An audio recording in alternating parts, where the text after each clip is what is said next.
오늘 우리에게 주시는 말씀은 누가복음 10장 17절로 22절입니다. 72사람이 기쁨에 차서 돌아와 보고하였다. 주님, 주님의 이름을 대면 귀신들까지도 우리에게 복종합니다. 예수께서 그들에게 말씀하셨다. 사탄이 하늘에서 번갯불처럼 떨어지는 것을 내가 보았다. 보아라, 내가 너에게 뱀과 전갈을 밟고 원수의 모든 세력을 누를 권세를 주었으니 아무것도 너희를 해하지 못할 것이다. 그러나 귀신들이 너희에게 굴복한다고 해서 기뻐하지 말고 너희의 이름이 하늘에 기록된 것을 기뻐하여라. 그때에 예수께서 성령으로 기쁨에 차서 이렇게 아뢰었다. 하늘과 땅의 주님이신 아버지, 이 일을 지혜 있는 사람들과 똑똑한 사람들에게는 감추시고 철부지 어린아이들에게는 드러내 주셨으니 감사합니다. 그렇습니다, 아버지. 이것이 아버지의 은혜로우신 뜻입니다. 아버지께서 모든 것을 내게 맡겨 주셨습니다. 아버지 밖에는 아들이 누구인지 아는 사람이 없습니다. 또 아들 밖에는, 그리고 아버지를 계시하여 주려고 아들이 택한 사람 밖에는 아버지가 누구인지 아는 사람이 없습니다. 이것은 주님의 말씀입니다.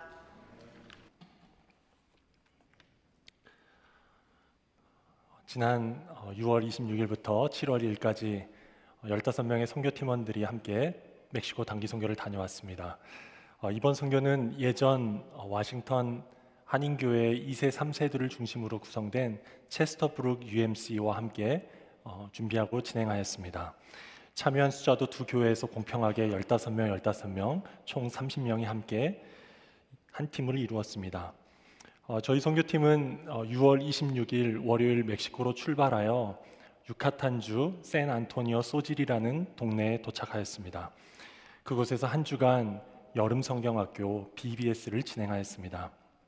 주중 오후 3시부터 저녁까지 진행된 여름 성경학교의 주제는 Shine Jesus Light, 즉 예수님의 빛을 발하라 였습니다.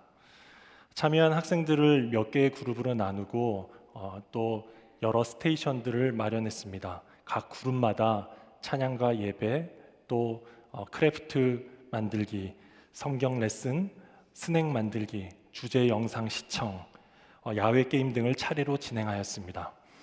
거의 100명 가까운 아이들이 참석했는데 김승석 선교사님, 카일 윌슨 선교사님의 말씀에 따르면 동네 아이들 거의 대부분이 참석한 것이라고 하셨습니다. 선교 기간 중 하루 반나절은 우리 교회에서 후원하고 있는 메리다 대학생 기숙사와 또 까깔첸의 나다나엘 센터도 방문했습니다. 하나님께서 선교사님을 통해서 각 지역의 다음 세대들을 어떻게 세우고 계신지를 확인하는 시간이었습니다. 선교팀원들은 그 외에도 다양한 사역들을 진행하였습니다. 중간중간 센터에 지붕 공사를 돕기도 하고 가정신방을 하기도 하고 아이들과 신나는 풀파티, 물놀이를 하기도 하고 또 지역 야구팀과 야구 경기도 하였습니다. 마지막 토요일에는 버스 세대를 대절해서 동네 아이들부터 어른들까지 150명과 함께 해변에 가서 즐거운 시간도 보냈습니다. 팀원들은 아침 5시 혹은 6시에 일어나 경건의 시간으로 하루를 시작했습니다. 일과는 밤 10시나 11시 늦은 시간에나 끝나는 꽉 찬 하루하루를 보냈습니다. 밤에는 좁은 간이 침대에서 불편한 잠을 청하곤 했습니다. 가만히 있어도 땀이 주르륵 흐르는 뜨거운 날씨에 쉼없는 활동으로 지칠 때도 있었습니다. 팀원들 가운데는 배가 아픈 사람도 있었고 탈진을 경험한 친구들도 있었고 또 열이 나는 팀원들도 있었습니다. 그러나 방금 전에 보시고 들으신 것과 마찬가지로 모두들 기쁘고 감사한 시간을 보냈습니다. 불평하거나 부정적인 말을 하는 사람들은 없었습니다. 다들 예전에 교회에서 보던 모습과는 너무나 다르게 얼굴이 너무 밝고 은혜롭게 보였습니다. 특히 우리 유스 형제들의 환히 웃는 모습을 여러 차례 봐서 참 좋았는데 지금 돌아오니까 다시 예전 얼굴로 돌아가는 것 같아서 좀 걱정이 되곤 합니다. 간증한 팀원들 외에도 모두 간증문을 이렇게 제출해 주셨는데 다들 자신이 만난 하나님에 대해서, 하나님께서 행하신 일들에 대해서 감사를 고백하였습니다. 이제 이렇게 선교 현장에서 돌아온 선교팀원들, 또 뒤에서 함께 기도로 동참해 주신 교우분들과 함께 이 보고 예배를 드리면서 나눠야 할 말씀이 있습니다. 현재 우리의 모습과 가장 비슷한 장면을 담은 오늘의 성경 본문 말씀입니다. 오늘 읽은 성경 본문은 예수님의 제자들 70명 혹은 72명이 단기 선교를 다녀와서 예수님께 보고를 드리는 장면입니다. 오늘 본문을 분명하게 이해하기 위해 먼저 누가복음 9장과 10장의 앞부분을 잠시 설명해 드려야 할 것 같습니다. 예수님께서 누가복음 9장에서는 12명의 제자들을 부르시고 여러 마을을 다니며 복음을 전하게 하셨습니다. 예수님께서 12명을 세우신 이유는 구약에서 이스라엘 백성이 12지파였던 것처럼 신약시대에 들어와 교회라는 새로운 이스라엘을 세우고자 하셨던 의도로 보입니다. 누가복음 9장과 동일한 내용을 담고 있는 마태복음 10장에서는 예수님께서 12제자들에게 이방인의 길이나 사마리아의 고을로 가지 말고 이스라엘의 어린 양들에게 가라고 말씀하셨습니다. 이제 누가복음 10장에 와서는 예수님께서 70명 혹은 72명의 제자들을 세우셨습니다. 그들을 예수님께서 친히 가려고 하셨던 모든 고을과 곳으로 보내셨다고 하셨습니다. 이번에는 장소나 지역, 인종이나 민족의 제한을 두지 않으셨습니다. 예수님께서 70명 혹은 72명을 보내신 이유를 창세기 10장에서 유추해 볼 수 있습니다. 창세기 10장에는 온 세상의 민족들의 이름이 쭉 열거되어 있습니다. 히브리어 성경에서는 모두 70개, 헬라어 성경 70인 번역에서는 72개의 민족으로 구분되어 있습니다. 당시 사람들은 세상의 모든 나라, 모든 민족이 70개 혹은 72개라고 생각했습니다.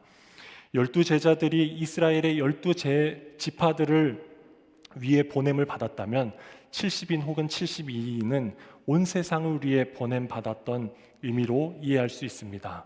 예수님께서 70명과 72명을 택하셔서 앞으로 세워질 교회가 세계 모든 나라와 민족들에게 복음을 전파할 것을 상징적으로 미리 보여주셨습니다.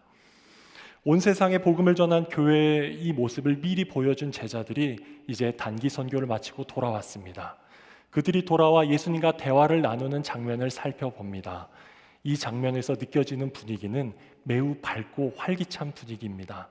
제자들은 감정적으로 매우 고조된 상태였습니다. 이들이 주님께 말씀드린 내용은 이것이었습니다. 주님, 주님의 이름을 대면 귀신들까지도 우리에게 복종합니다. 사실 이보다는 좀 더 흥분해서 말했었을 것 같습니다. 제자들의 보고 내용을 보자마자 가장 먼저 눈에 띄는 부분은 이 제자들이 하는 말의 시제, 텐스입니다. 귀신들까지도 우리에게 복종합니다 라고 현재형으로 말하고 있습니다. 제자들의 선교 기간 동안 귀신들의 복종했던 일이 끝난 것이 아니라 지금 예수님께 보고드리는 이 순간에도 귀신은 복종하고 있다는 듯이 말합니다. 제자들은 자신들이 경험한 일을 현재 눈앞에 벌어지는 일들을 보고 있는 것처럼 생생하게 증언하고 있습니다. 제자들은 앞서 예수님께서 그들에게 분부하신 내용대로, 지시하신 대로 순종했을 뿐이었습니다. 그럴 때 귀신들이 떠나가고 쫓겨났던 것 같습니다. 제자들은 주님만 의지하며 복음을 전했을 뿐인데 그 과정에서 다른 사람들 눈에는 보이지 않는 것을 그들이 보았습니다. 복음을 전하면서 어떤 영적 체험을 하였습니다. 그렇게 귀신들까지 복종했다는 말이 보고의 주된 내용임을 보면 제자들 스스로도 많이 놀랐던 것 같습니다. 제자들은 자신들도 예상하지 못했던 놀라운 체험을 했습니다. 이렇게 놀라운 체험을 하고 돌아온 제자들의 상태를 한마디로 요약한다면 바로 기쁨입니다. 그래서 오늘 본문에서 이렇게 제자들을 표현하고 있습니다. 72사람이 기쁨에 차서 돌아와 보고하였다. 그들은 승리의 기쁨에 가득 차서 보고하였습니다. 기쁜 일이 생겼을 때 그 일을 누군가와 빨리 나누지 않으면 답답해서 견디지 못하는 것처럼 제자들은 급히 그 기쁨을 나누고 싶어 하였습니다. 그렇게 그들은 예상하지 못한 승리에 흥분하며 기쁨으로 보고하였습니다. 선교를 다녀온 사람들의 간증을 듣다 보면 반드시 나오는 고백이 하나 있습니다. 바로 기쁨입니다. 너무나 기뻤답니다. 잠자리도 불편하고 무지 덥고 하루 종일 씻지 못해 찝찝하고 벌레도 너무 많이 있고 빡빡한 일정 때문에 정말 피곤했는데 선교 기간 동안 기뻤답니다. 이렇게 기뻤다고 고백했던 팀원들의 고백을 제가 잠시 조금 더 나눠보겠습니다. 쭈뼛쭈뼛 서 있던 아이들이 시간이 지날수록 점점 더 찬양하고 예배하는 모습을 보고 참 기뻤습니다. 아이들과 함께 찬양과 예배를 드리면서 우리의 기운 없던 얼굴도 기쁨으로 변화되었습니다. 풀파티, 물놀이를 하는 동안에도 주님을 찬양할 수 있어 기뻤습니다. 마지막 날 동네 아이들과 함께 해변에 가기로 결정한 길 정말 잘했습니다. 생전 처음 바다를 본 아이들에게 좋은 일을 해준 것 같아 기뻤습니다. 선교사님의 말씀을 들으며 기뻤습니다. 확신 있고 말씀과 행동에 힘이 넘치는 선교사님과 함께하는 시간이 기뻤습니다. 이처럼 선교하는 내내 기쁨이 있었습니다. 예수님의 제자들이 경험했던 것과 마찬가지로 하나님께서 당신의 선교에 동참한 이들에게 하나님만이 주실 수 있는 기쁨을 허락하여 주셨습니다.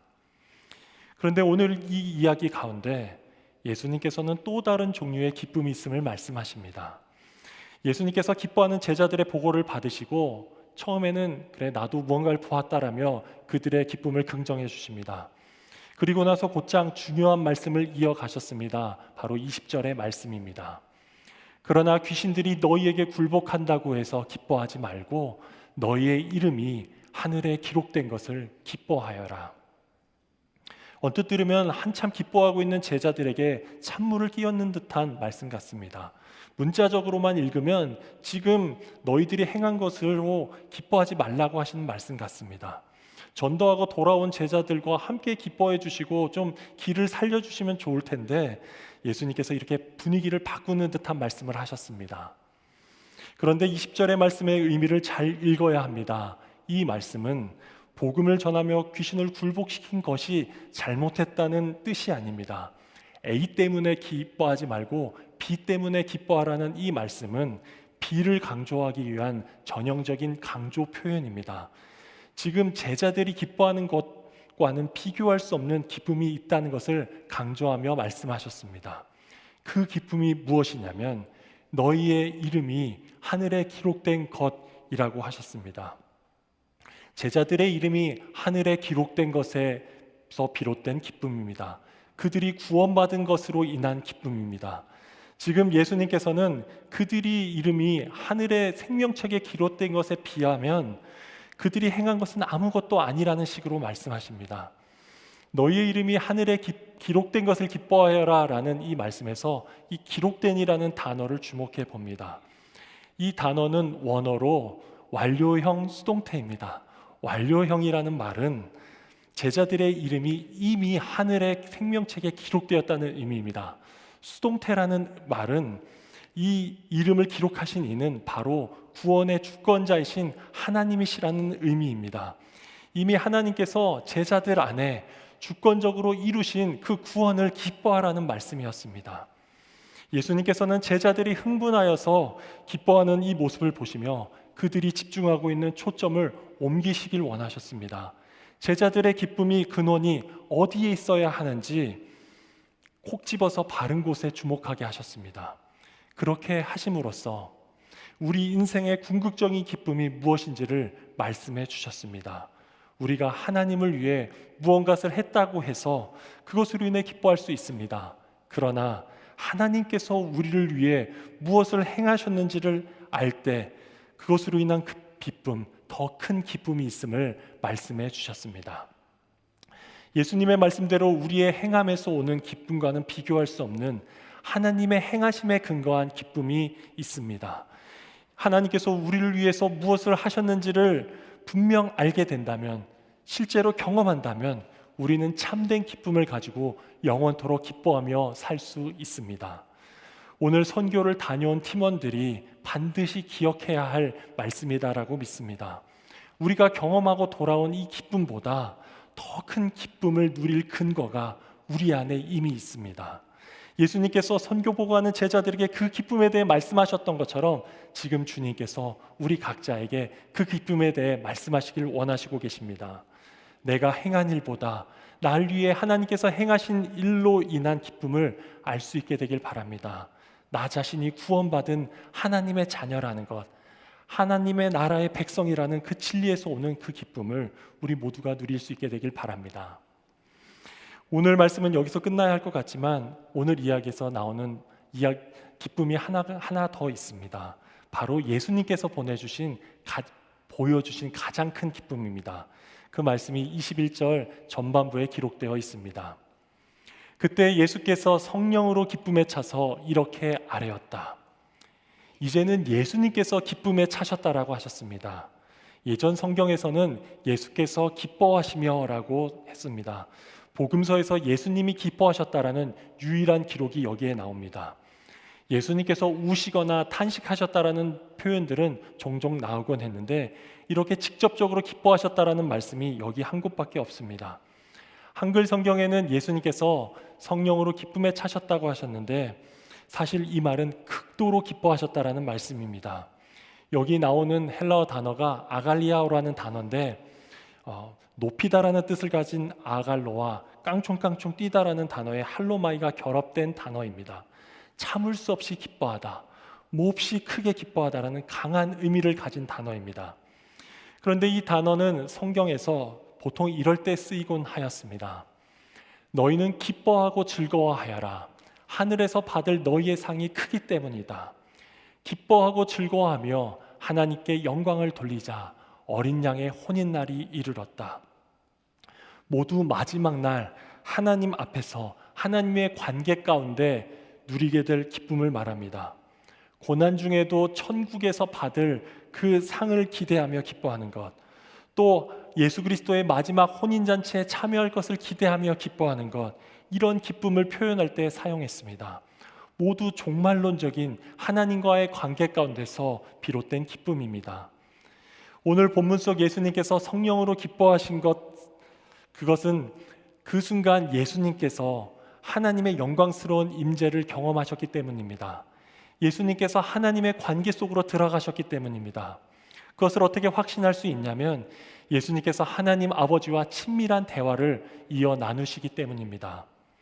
하늘과 땅의 주인이신 아버지, 감사합니다. 그렇습니다. 아버지, 이것이 아버지의 은혜로운 뜻입니다. 예수님께서는 하늘과 땅의 주인이신 하나님을 향해 아버지라고 부릅니다. 누가복음 앞부분에서 예수님께서 하나님을 아버지라 칭한 적은 있지만 직접적으로 하나님께 아버지라고 부르는 것은 여기가 처음입니다. 그리고 그 아버지를 반복해서 부르고 계십니다. 감격에 찬 표현들을 사용하시면서 하나님께서 행하신 일들에 대해 감사를 고백합니다. 하나님의 뜻을, 아버지의 뜻을 찬양합니다. 그리고 다음 22절에서는 이렇게 표현하셨습니다. 아버지밖에는 아들이 누구인지 아는 사람이 없습니다. 또 아들밖에는 아버지가 누구인지 아는 사람이 없습니다. 예수님은 당신 스스로를 가리켜 아들이라고 하셨습니다. 그리고 아버지 하나님과 아들 예수님만이 서로가 서로를 안다고 고백하셨습니다. 여기서 안다라는 말은 이성적이거나 지식적인 알미 아니라 관계와 사귐의 경험에 통해 아는 알미라는 것을 알고 있습니다. 이렇게 예수님께서는 하나님과의 관계적인 알물, 그 관계를 고백하면서 하나님과 깊이 있는 대화를 나누십니다. 이를 통해 예수님께서 그토록 기뻐하셨던 이유를 알 수 있습니다. 예수님은 하나님과의 관계 속에서 하나님과의 사귐을 가지셨기에 그처럼 극도로 기뻐하셨습니다. 이상의 내용을 정리해서 말씀드리면 이렇습니다. 오늘 이야기에서 세 가지 종류의 기쁨이 있음을 보았습니다. 단기 선교를 다녀온 제자들의 기쁨이 있었습니다. 행함의 기쁨입니다. 하나님의 선교에 동참한 자들이 경험하는 기쁨이 있었습니다. 두 번째로 예수님께서 말씀하신 그보다 더 중요한 기쁨이 있었습니다. 구원의 기쁨입니다. 구원받은 자들이 구원받은 존재로서 누리는 기쁨입니다. 마지막으로 예수님께서 하나님과의 관계 안에서 친히 보여주신 기쁨도 있었습니다. 하나님과의 사귐의 기쁨입니다. 주님과의 교제에서 오는 기쁨도 있었습니다. 개인적으로 선교를 다녀와서 오늘 이 말씀을 묵상하면서 제가 경험한 기쁨은 무엇인지를 묵상해 보았습니다. 설교 중에 개인적인 이야기를 하는 것을 양해해 주시길 바랍니다. 지금부터는 제 개인적인 선교 간증이 될 것 같습니다. 저도 예수님의 제자들처럼 제가 주님의 일을 행했던 것으로 인해 참 기뻤습니다. 이번 선교 기간 BBS 중에 저는 크루 리더 역할을 담당했습니다. 중학생 아이들 그룹을 이끄는 리더 역할이었습니다. 처음에 중학생 아이들은 뒷자리에 앉아서 율동이나 찬양을 하지 않고 적극적으로 참여하지 않았습니다. 제가 할 수 있는 일이 별로 없었습니다. 그래서 가장 먼저 그 21명 되는 중학생 아이들의 이름을 받아 적고 그들의 이름을 외우기 시작했습니다. 최대한 한 사람 한 사람의 이름을 불렀습니다. 또한 주님께서 감동을 주실 때마다 그 아이들에게 꼭 전해주고 싶은 축복의 말을 전해주었습니다. 번역 앱을 사용해서 제가 하고 싶은 말을 적고 그것을 아이들에게 보여주었습니다. 그들 각자가 하나님의 사랑받는 소중한 존재임을 말해주었습니다. 그러자 아이들이 마음을 열고 제게 다가와 주었습니다. 어느새 중학생 아이들도 적극적으로 찬양하고 참여하는 모습을 볼 수 있었습니다. 참으로 기뻤습니다. 주제 영상을 보여주는 스테이션에서 세시아라는 디렉터분이 저에게 아이들을 위해 기도해주면 어떻겠냐고 부탁하였습니다. 처음에는 제가 담당한 중학생 아이들을 위해서만 기도하였습니다. 이후 각 그룹의 모든 아이들을 위해 기도하게 되었습니다. 다시 번역 앱에 제 기도를 기록하고 번역된 그 스페인어 기도를 떠듬떠듬 엉터리 발음으로 기도하였습니다. 기도를 준비하고 기도하는 내내 아이들을 진심으로 사랑하며 축복하고자 하는 마음이 제 안에서 일어났습니다. 한 사람 한 사람 안수하며 기도하였습니다. 하나님께서 제게 허락하셨던 모든 좋은 것들을 이 아이들도 경험하게 되길 진심으로 바라며 기도하였습니다. 그들을 향한 하나님의 마음이 느껴지는 듯 하였습니다. 여러 번 울컥했습니다. 그들을 위해 기도할 때 참으로 기뻤습니다. 저는 이번에 예수님께서 말씀하셨던 하늘에 기록된 것으로 인한 기쁨도 회복했습니다. 이번 성경학교 내내 찬양하는 시간이 많았습니다. 아까 찬양했던 곡을 비롯하여 신나고 기쁜 찬양들을 많이 불렀습니다. 대부분 우리 선교팀원들도 그 찬양하는 시간을 가장 좋아했습니다. 저는 찬양하는 내내 솔직히 뒤에서 많이 훌쩍였습니다. 밝고 신나는 음악 속에서 이 가사들을 생각하며 눈물을 훔쳤습니다. 찬양들은 예수님께서 우리 삶 가운데 빛을 비추신다, 예수님이 우리 삶 가운데 빛이 되어주신다라는 주제의 내용들이었습니다.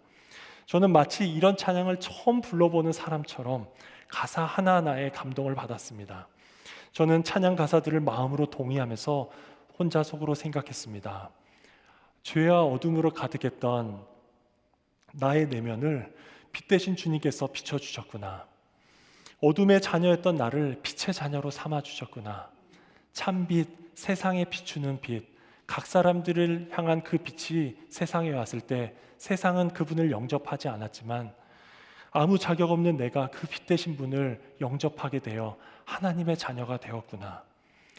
마치 어릴 때 참여했던 성경학교에서 배웠듯이 주님께서 제게 행하신 일들을 하나하나 되새기며 감격했습니다. 주님께서 저를 구원해 주심을 감사하며 찬양했습니다. 참으로 기뻤습니다. 마지막으로 하나님과의 교제하는 기쁨도 넘쳤습니다. 선교 기간 동안 많은 찬양을 드리며 예배하는 내내 기뻤습니다. 주님을 찬양하고 높여드리는 것 자체가 기뻤습니다. 찬양만 시작하면 눈물이 났습니다. 분명 기쁨의 눈물이었습니다. 주님의 임재 안에서 머물렀던 것이 좋았습니다. 사람들은 많았지만 저는 주님 앞에 홀로 서 있었습니다. 주님 앞에 아이처럼 뛰놀 수 있어 기뻤습니다. 선교 기간 동안 누가 가장 기뻤을까를 생각해 보았습니다. 그곳의 아이들일 수도 있고 우리 선교 팀원들이었을 수도 있습니다. 그러나 그 누구보다 주님께서 가장 기뻐하시지 않으셨을까 생각해 보았습니다. 제가 아버지 하나님을 찬양하고 예배할 때 아이고 참 추하다, 보기 힘들다 이렇게 하지 않으시고 하나님도 기뻐하셨으리라 믿습니다. 적어도 그곳에 있는 동안 제가 어떻게든 하나님의 뜻을 행하려고 하고 하나님의 마음을 알고자 하는 그 중심을 보시며 함께 기뻐하셨으리라고 믿습니다. 그렇게 기뻐하실 주님을 생각하니 주님과 제가 서로를 기뻐하는 관계라는 사실에 더욱 기쁘고 행복했습니다. 그렇게 삶의 일상에서 벗어나 주님의 음성에 귀를 기울이며 주님의 뜻에 집중하며 주님의 사랑을 구하는 시간이 좋았습니다. 주님께서 제 존재를 긍정해 주시고 당신의 뜻을 알려주시고 저를 향해 사랑을 베풀어 주시는 것을 느끼며 깊은 감사와 만족을 누렸습니다. 그 순간순간 누렸던 기쁨과 감동을 다 표현하기가 어려울 뿐입니다. 그렇게 주님과의 사귐으로 인해 참으로 기뻤습니다. 이렇게 지난 선교의 기간을 돌아보니 제가 오늘 말씀드렸던 모든 기쁨을 누리는 경험하는 시간이었습니다. 이제 말씀을 마무리하고자 합니다. 예수님께서 온 세상 모든 민족들을 바라보시며 70명, 72명을 보내셨듯이 우리 선교팀을 멕시코로 보내셨습니다. 저희도 예수님의 제자들처럼 선교를 마치고 돌아와서 우리가 행한 일들, 또 우리가 경험한 일들을 기쁨으로 나누고 싶었습니다. 저희 역시 기쁨으로 가득 차 그 기쁨을 나누고 싶습니다. 그러나 주님께서는 그 기쁨만이 아니라 더 큰 기쁨이 있음을 말씀하십니다. 우리가 행한 일보다 주님께서 우리를 위해서 행하신 일, 그것으로 인해 더 기뻐해야 한다고 말씀하십니다. 우리가 행한 수고와 노력보다 우리 자신이 어떤 존재인지를 알 때 더 기쁠 수 있다라고 말씀하시고 계십니다. 주님께서 우리를 생명책에 기록하시고 기억하고 계신다는 그 사실, 우리가 하나님의 사랑받는 자녀이며 천국 백성이라는 그 사실을 믿고 기뻐하길 원하십니다. 마지막으로 예수님께서 친히 하나님과의 교제 가운데 가장 큰 기쁨이 있음을 보여주셨습니다. 마지막 날 뵙게 될 그 주님의 임재를 사모하며 이 땅에서도 주님과 사귐을 가지며 살아갈 때 가장 기쁩니다. 주님 앞에서 주님을 찬양하며 주님과 함께 춤추며 주님과 함께 살 때 가장 기쁠 수 있습니다. 아버지의 이름을 부르며 아버지와 대화하며 서로를 기뻐하며 살아갈 때 가장 큰 기쁨이 있습니다. 저는 이 기쁨으로 살아가겠습니다. 이 기쁨으로 살고 싶습니다. 이 기쁨으로 살렵니다.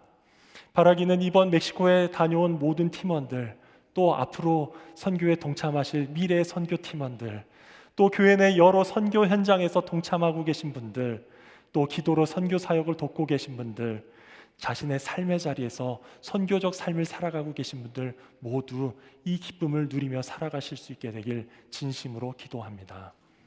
기도하겠습니다. 오늘 말씀을 기억하며 우리 자신을 돌아보며 기도하는 시간을 갖겠습니다.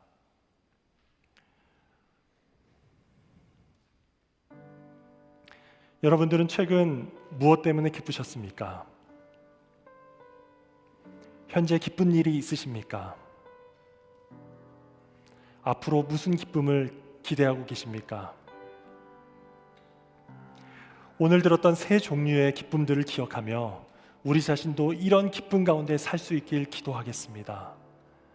주님께서 명하신 주님의 일을 행하는 기쁨, 구원받은 주님의 자녀, 천국 백성으로 사는 기쁨, 주님과의 관계 안에서 점점 더 깊어지는 그 사귐의 기쁨, 주님 이 기쁨을 회복하게 하여 주옵소서, 이 기쁨으로 살게 하여 주옵소서.